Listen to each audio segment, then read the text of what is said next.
So here we are beginning book 3.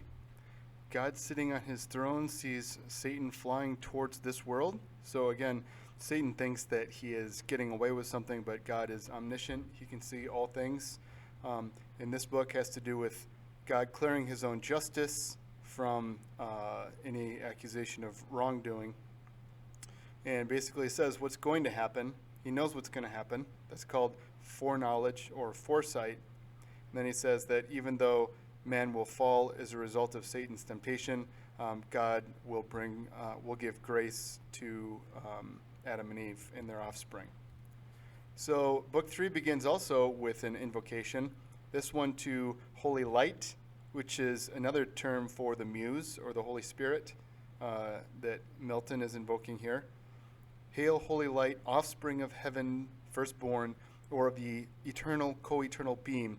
May I express thee unblamed? Since God is light, and never but in unapproached light dwelt from eternity, dwelt then in thee, bright effluence of bright essence in create. So he's saying that, how can I speak of God when God dwells only in light and has nothing to do with darkness, and I, the poet, was born in darkness as a sinful human? Here he invokes the aid of the Holy Spirit again.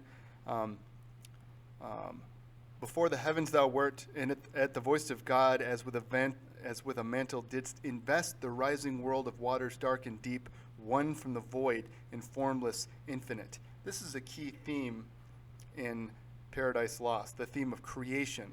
Creation is giving order to chaos. So the theme of order is very important. As I've said in another video, you can draw a giraffe any way you want. You can color it purple or red. You can give it polka dots and stripes. But the moment you try to draw a giraffe with a short neck, you find that you can't draw a giraffe any way that you want because it's no longer a giraffe. This is the importance here of order. Satan tries to use the free will that God allows him to have and to misuse to try to bring himself greater good by going beyond boundaries, by defying God's order. And this is what he tempts Adam and Eve to do, and the result is never a good thing. And then I'm just skimming over this.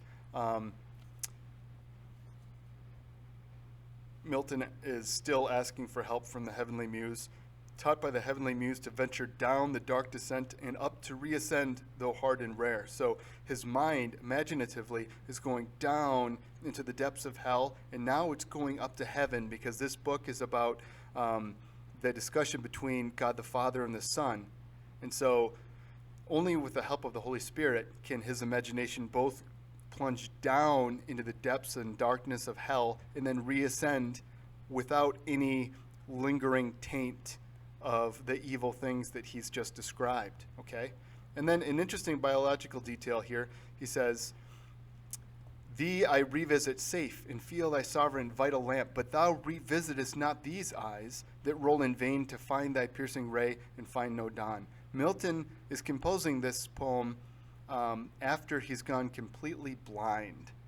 And so down here, I'm skipping ahead, this puts him in company with the blind poets Homer and Thyramis, Maimonides, Tiresias, Phineas, all the great truth speakers of human history.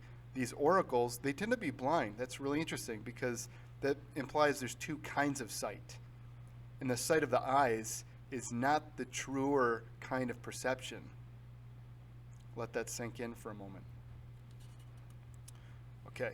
I'm going to have to end the video soon, so it's not too long, so I don't have problems uploading, but I'm going to pick up down here.